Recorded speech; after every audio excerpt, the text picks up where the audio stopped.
Bismillahirrahmanirrahim. Assalamualaikum warahmatullahi wabarakatuh. Selamat pagi Bapak Ibu Sobat Terbang, Sobat terbaik dan membanggakan. Selamat datang di podcast DP3AP2 KB Kota Tangerang, di mana hari ini merupakan podcast pertama dari DP3AP2 KB Kota Tangerang. Tentunya akan sangat banyak informasi-informasi menarik dengan tema dan topik yang menarik pula. Tentunya juga dengan narasumber yang luar biasa. Sebelumnya, perkenalkan, nama saya Dian Prasesti, penyuluh KB Kota Tangerang. Hari ini, di episode pertama kita kali ini, hari Kamis di tanggal 8 Desember 2022. Kamis yang sangat manis, tentunya saya tidak sendiri. Saya ditemani oleh seorang narasumber yang luar biasa, Ibu Koordinator Bidang KSPK, Ibu Dr. Dian Rosianingsih. Selamat pagi, Dokter. Pagi, Dian pagi. Sebelumnya terima kasih Dok sudah berkenan mampir di podcast kami kali ini. Bagaimana Dok kabarnya, sehat? Alhamdulillah baik, luar biasa ini diundang di podcast di Kota Tangerang. Iya, podcast pertama ya. Amin. Ya baik Dok. Tentunya nanti akan ada banyak pertanyaan-pertanyaan menarik ya Dok ya, yang bisa membuka wawasan kita semua tentang apa sih BKKBN itu Dok gitu. Karena selama ini yang kita tahu BKKBN itu kan hanya tentang urusan KB begitu Dok. Tapi sebenarnya banyak sekali kegiatan-kegiatan atau program-program yang justru memang menyasar sungguhnya adalah untuk meningkatkan kualitas hidup masyarakat Indonesia gitu Dok. Baik, seperti yang kita ketahui sendiri bahwa BKKBN memiliki tugas utama yaitu sebagai pengendalian penduduk dan juga penyelenggara keluarga berencana, di mana pada program tersebut dituangkan di program namanya Bangga Kencana, pengendalian penduduk dan keluarga berencana. Kira-kira apa saja sih Dok arah dari kebijakan program Bangga Kencana tersebut sampai dengan tahun 2024? Ya, baik. Terima kasih Neng Dian nih, sebelumnya yang saya ucapkan terima kasih ke DP3AP2KB yang telah mengundang saya di podcast pertama kali ini ya. Mudah-mudahan ini sebagai salah satu media informasi ya bagi masyarakat Banten, khususnya untuk masyarakat yang ada di Kota Tangerang nih terkait dengan program yang ada di BKKBN. Mungkin saat ini kalau mendengar BKKBN itu masih nggak hit seperti dulu gitu ya. Nah, dengan adanya program yang sudah diawali gitu ya, di rebranding pada saat itu di tahun 2020 ya, bahwa kita BKKBN mempunyai program yang tadi disampaikan oleh Neng Dian ya. Programnya itu adalah program Bangga Kencana, di mana program tersebut terdiri dari program pembangunan keluarga, kependudukan dan keluarga berencana. Dan memang BKKBN mempunyai tugas dan fungsi di dalam program tersebut. Salah satunya adalah terutama di program pembangunan keluarga dan keluarga berencana dan juga kependudukan.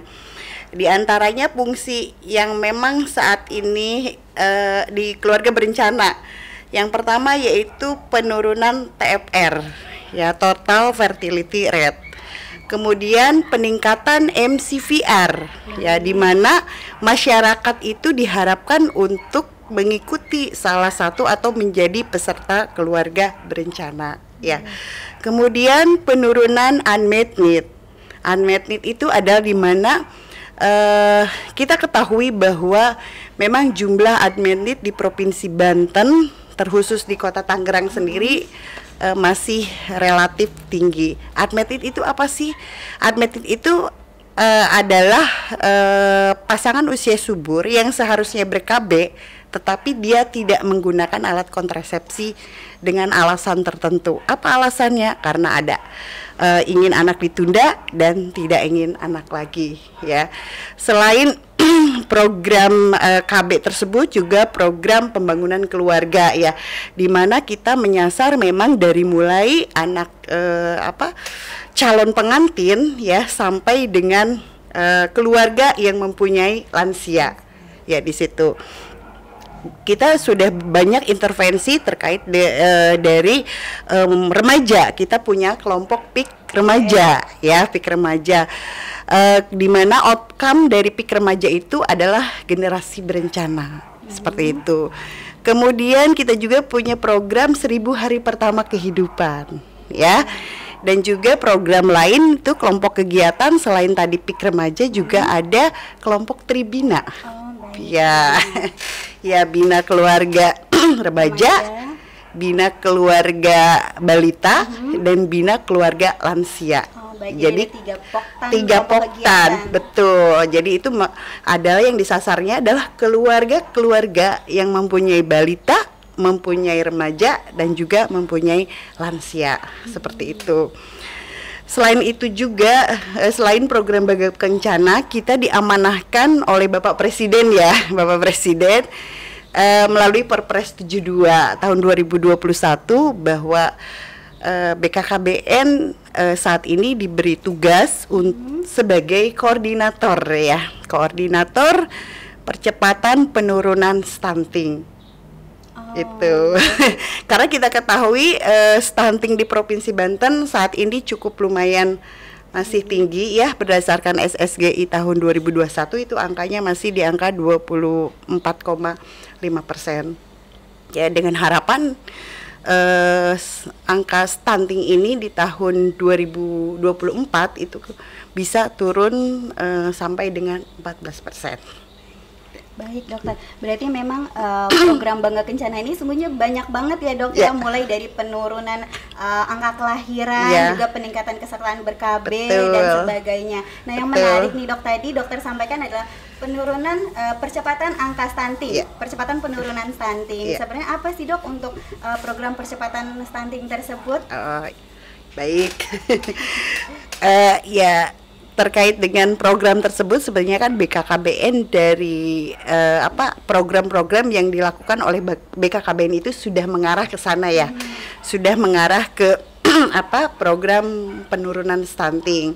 Dan memang setelah terbitnya Perpres 72 tahun 2021 ya tersebut bahwa arah percepatan penurunan stunting yang dilakukan oleh BKKBN itu adalah dari hulu. Mulai dari hulu. Apa tuh maksudnya dari hulu, dok? Iya. Jadi dari mulai preventif, ya, supaya tidak terjadi lagi new stunting berikutnya. Ya, diantaranya salah satunya adalah menyasar dari remaja. Ya, tadi sudah disampaikan, ya, Neng, ya, bahwa kita mempunyai kelompok PIK remaja, betul, yang memang di Provinsi Banten jumlahnya cukup lumayan lah, sekitar 309 kelompok PIK remaja, gitu, seperti itu. Dan kemudian selain remaja juga kita menyasar calon pengantin. Oh, para calon pengantin. Ya, para calon pengantin. Caranya seperti apa, dok, untuk calon pengantin?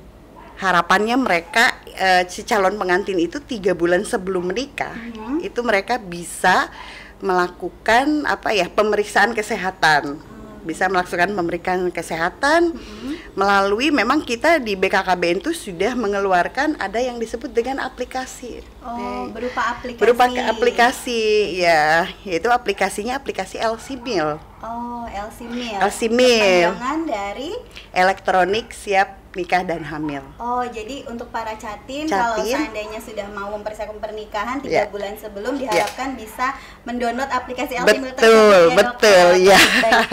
Ya, jadi harapannya mereka bisa mendownload dan 3 bulan sebelum menikah mereka bisa melakukan pemeriksaan, ya, dan mengisi aplikasi LC-Mil kuesioner yang dalam aplikasi. Karena di sana nanti kita bisa melihat apakah pasangan tersebut itu layak kalau nanti menikah, dia punya rahimnya itu apakah siap untuk hamil atau tidak, bukan siap untuk nikah, ya. Tapi kalau nikah itu nggak bisa iya, karena sudah dijadwalkan, ya.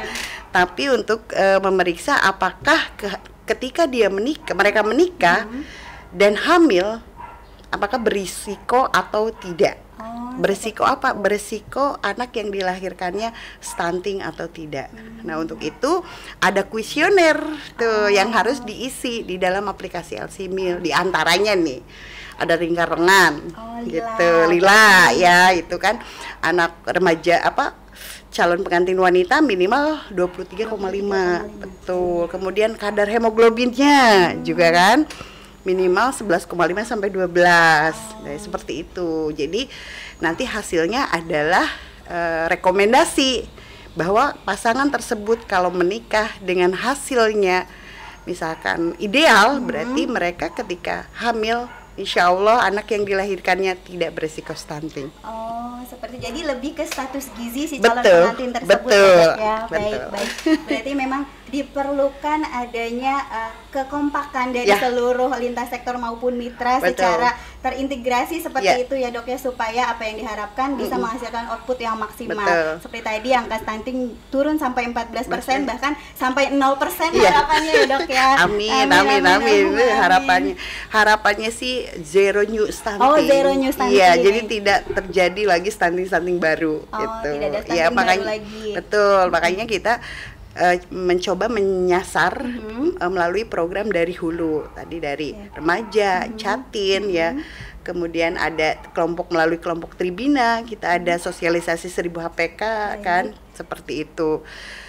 Kemudian kita juga sudah melakukan tim pendampingan. Oh, tim pendampingan. Ya, tim pendamping keluarga. Oh, tim pendamping Betul, keluarga. dalam rangka stunting ini kan, di mana tim pendamping keluarga itu adalah yang mendampingi keluarga-keluarga. Oh, keluarga-keluarga dari yang beresiko saja atau ke semua keluarga yang memiliki baduta, balita dan ibu hamil? Iya, harapannya yang beresiko stunting yang ya. beresiko, oke. Iya, dari mulai catin, ya kan, kemudian ibu hamil, kemudian baduta, ya, dan balita, seperti itu. Dimana tim pendamping keluarga tersebut terdiri dari tiga unsur, dari bidan, dari kader KB, dan juga kader PKK. Oh, jadi dari 3 unsur seperti 3 itu unsur, ya, Dok, ya? iya. Dan ikut mendampingi Betul. kader KB di wilayah tersebut, Betul. mendampingi serta kader PKK. Betul. Baik. Berarti memang selain tugasnya adalah untuk percepatan penurun stunting, selanjutnya juga adalah melakukan pendampingan seperti itu ya Dok ya, kepada seluruh keluarga resiko stunting. Iya, betul. Baik, untuk BKKBN sendiri Dok, kemarin ditemukan atau kemarin dilakukan yang namanya perubahan logo BKKBN, yang biasanya kami sering lihat itu adalah gambar sebuah keluarga yang saling bergandengan tangan, sekarang berubah menjadi logo hati seperti itu Dok, berwarna biru. Kira-kira apa sih Dok makna dari perubahan logo tersebut? Apakah ada harapan tersimpan untuk masyarakat Indonesia, apa seperti apa? Boleh dijelaskan Dokter? Baik, terima kasih Neng Dian. Tapi tadi sebelum saya jawab terkait logo ya, tadi ada program sedikit yang tertinggal. Bahwa kita juga dalam rangka peningkatan gizi keluarga kan, kita membentuk dapur dahsyat. Oh, dapur dahsyat. Dahsyat ya, dapur sehat atasi stunting. Iya, di mana kan dapur tersebut diperuntukkan bagi keluarga-keluarga berisiko stunting ya, untuk melakukan jadi sarana mereka ya untuk bisa dimanfaatkan dengan memberikan asupan gizi lokal. Pemberian pangan lokal lewat dapur dahsyat tersebut. Dapur sehat atasi stunting. Itu berarti dibentuknya di seluruh desa-desa ya Dok ya, atau kelurahan-kelurahan? Iya, harapannya seperti itu. Baik.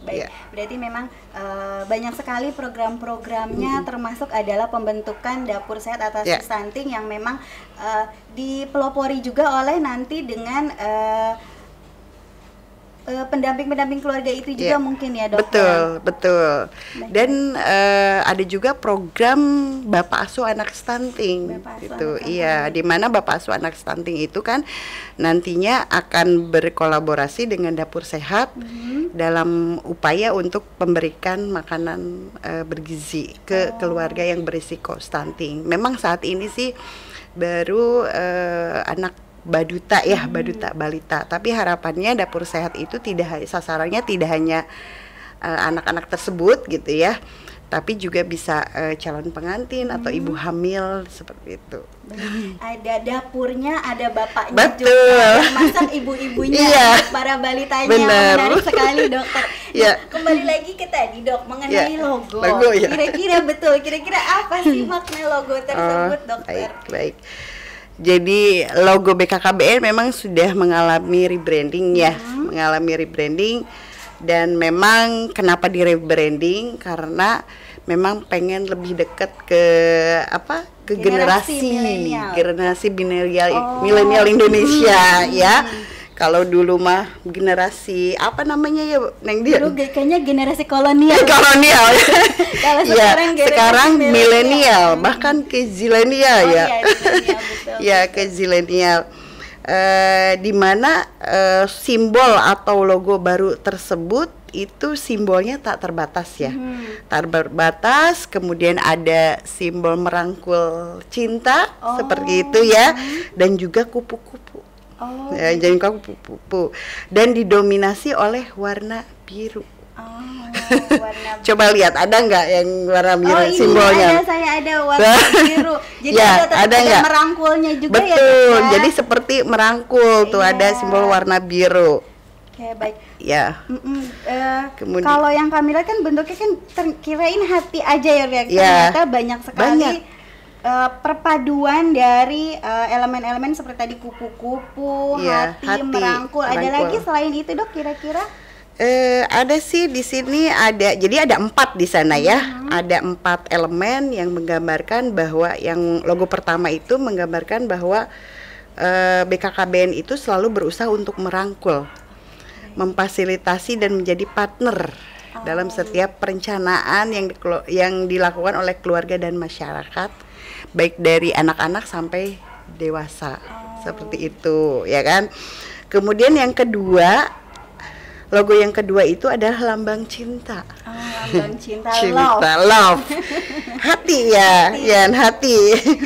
Ini bahwa dari awal sebuah perencanaan itu adalah dari kasih sayang keluarga. Maknanya itu ya, dari kasih sayang keluarga dan keharmonisan keluarga ya. Dan yang didukung oleh lingkungan yang mensupport. Seperti itu ya. Kemudian tadi sudah disampaikan juga ada lambang kupu-kupu, ya kayak kupu-kupu gitu ya. Ada lambang Kupu-kupu itu maknanya? Itu maknanya adalah sebuah perencanaan dan proses metamorfosis. Seperti ulat menjadi kupu-kupu gitu. Metamorfose menjadi cantik. Menjadi cantik, ya, bentuknya jadi bagus. Dan yang terakhir adalah lambang tak terbatas ya. Lambang tak terbatas. Iya, seperti angka 8 itu, seperti ya. yang menggambarkan itu pencapaian harus direncanakan tanpa batas. Jadi masih bisa berinovasi dengan berbagai macam program dan kegiatan. Baik, keren sekali dok. Ternyata banyak sekali makna dari logo BKKBN yang terbaru, yang tadinya mungkin hanya bentuk hati dan titik. Iya, hati dan titik sebelumnya ya. Yang bertujuan untuk lebih dekat dengan generasi milenial. BKKBN ada di hatinya para generasi milenial supaya mereka juga bisa merencanakan dengan penuh kasih sayang ya dok ya. Sehingga memiliki keluarga yang berkualitas juga seperti itu ya dok ya. Baik dokter. Kalau ini kan tentang logo. Nah, ternyata yang berubah bukan cuma logo. Ada lagi ya dok ya. Ada lagi. Iya, kalau kami lihat juga ternyata logo berubah dan sekarang tagline pun berubah. Yang biasanya didengar adalah 2 anak cukup. Sekarang berubah menjadi 2 anak lebih sehat. Apa sih dok maknanya 2 anak lebih sehat? Apakah kalau 3 anak artinya nggak sehat atau bagaimana? Ya, ini diawali karena banyak sekali terjadi pro kontra ya Neng ya. Pro kontra bahwa awalnya kan kita 2 anak cukup. Betul. Jadi seolah-olah kita membatasi kan. Membatasi seperti itu, atau sebelum 2 anak cukup, setelah 2 anak cukup kan ada 2 anak lebih baik. Tapi kadang suka diplesetkan ya, 2 anak lebih baik. 2 anak lebih iya, baik. seperti itu. Jadi akhirnya BKKBN ya kaitannya dengan tagline tersebut supaya untuk apa ya, karena adanya anggapan dari sebagian masyarakat ya bahwa tagline yang sebelumnya itu kurang maksimal. Seperti itu. Iya, jadi dengan berbagai pertimbangan dan juga para ahli yang memang sudah mengkajinya, akhirnya tagline-nya berubah dari 2 anak cukup, kemudian 2 anak lebih baik, dan sekarang adalah 2 anak lebih sehat. Ya, 2 anak lebih sehat.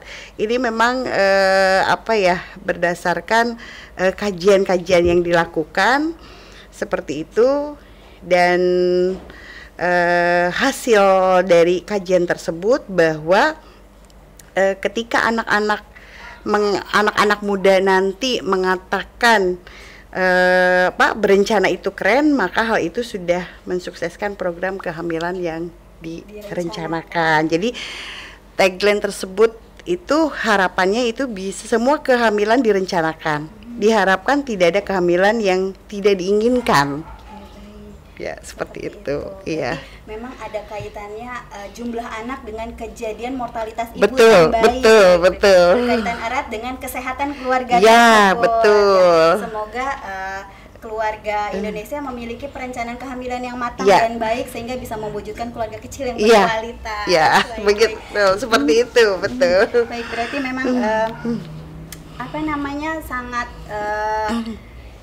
baik sekali untuk perubahan dari 2 anak cukup menjadi 2 anak lebih sehat dengan tujuan-tujuan yang memang untuk keluarga Indonesia, serta perubahan logo juga ditujukan untuk generasi milenial. Nah, sekarang terakhir nih Dok, sebagai penutup dan sebagai penutup dan pernyataan terakhir, apa sih pesan dan harapan dokter untuk seluruh masyarakat, terutama khususnya masyarakat Provinsi Banten mengenai program Bangga Kencana? Ya, harapannya sih ya masyarakat Banten khususnya di Kota Tangerang itu bisa mengikuti program Bangga Kencana tersebut yang di awal tadi sudah saya sampaikan.